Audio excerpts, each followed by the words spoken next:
All right, let's jump right into this, because what we're talking about today is a piece of tech that could totally transform skin health for millions. It's a new AI that promises not just to be smarter, but way fairer in how it diagnoses skin diseases for everyone, no matter their skin tone. And why is this so important? Well, just look at this number, 4.86 billion. That's the estimated number of new skin disease cases around the world. It's a massive, and I mean a truly massive, global health problem, which is exactly why getting the diagnosis right is so absolutely critical.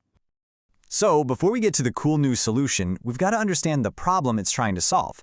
I mean, why is it so darn hard to diagnose a skin condition in the first place?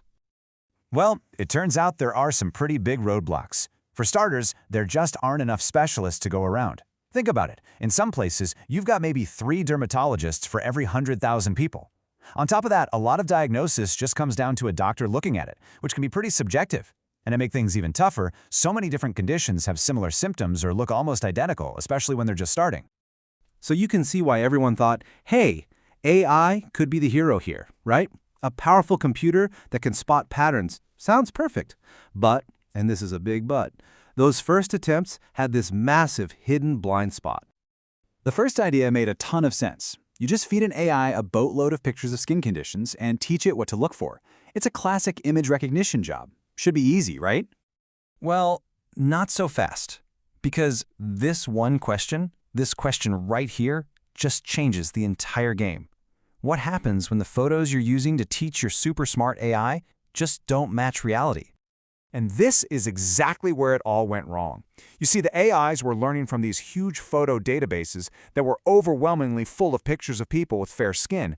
But that's not the real world, is it? In the real world, diseases can look totally different depending on your skin tone. So what happened? The AIs were failing, and they were failing the very people who were already underrepresented in healthcare. And that is what led to this huge breakthrough. Researchers figured out that the answer wasn't just, more photos or a fancier camera. The real solution was to teach the AI to look at more than just the picture. They used something called multimodal data. And I love this analogy. It's like turning the AI into a detective. The old AI, it only got to see the crime scene photo. That's it. But this new AI, it gets to interview witnesses. That's the patient's symptoms. It gets to pull the background files, their age, medical history, all that good stuff. It's not just looking at one piece of evidence, it's getting the whole story. And because it has all this info, the model can give this incredible 3-part diagnosis. It's not just a single guess. Nope. First, it figures out your skin type. Then, it predicts the actual disease. And finally, and this is so important, it tells you how severe it is. We're talking a complete diagnostic picture here.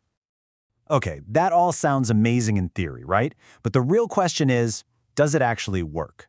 Well, to find out, researchers took this new AI and put it to the test in the real world, in a study based in Sri Lanka. And they were super careful about how they set this up. They worked with 162 patients, and for every single person, they collected not just a great photo, but all that crucial clinical data we talked about: age, symptoms, history. And the reason they did it there is key. It was all about tackling that exact problem of bias by focusing on darker skin tones that are so often left out of these datasets. So, this is it, the million-dollar question. After all that work, building the model, collecting all this rich data, did it actually do any better? Let's find out. All right, let's dive into the results. This is the moment of truth, where we see if this new approach really lives up to all the hype. So what they did was they put 3 different AI models head-to-head. Think of it like a competition. And when the dust settled, the results were, well, they were super clear. One model just blew the others out of the water in every single task. And that winner was a model called EfficientNet B0. It was hands down the best performer across the board, proving to be the most accurate and reliable for all 3 jobs. And just look at these scores. We're talking 88% accuracy for identifying skin type, 83% for predicting the disease itself, and 75% for judging its severity. Now you got to understand, for a task this complex and on a dataset that reflects the real diverse world, those are some seriously impressive numbers.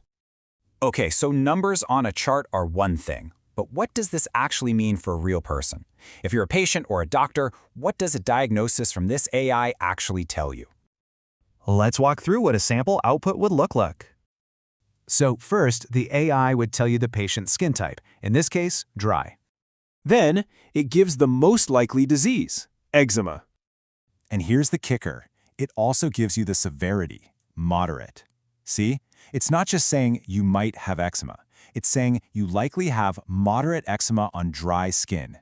That complete three-part diagnosis is what a doctor can actually use to create a real treatment plan. And that really gets to the heart of what this is all about. The researchers themselves said it best.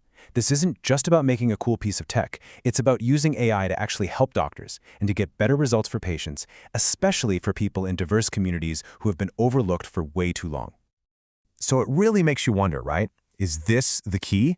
By finally teaching our technology to see the whole person and not just a single picture, are we finally on the road to building AI that makes healthcare not just smarter but truly fairer for every single one of us? It sure feels like a huge step in the right direction.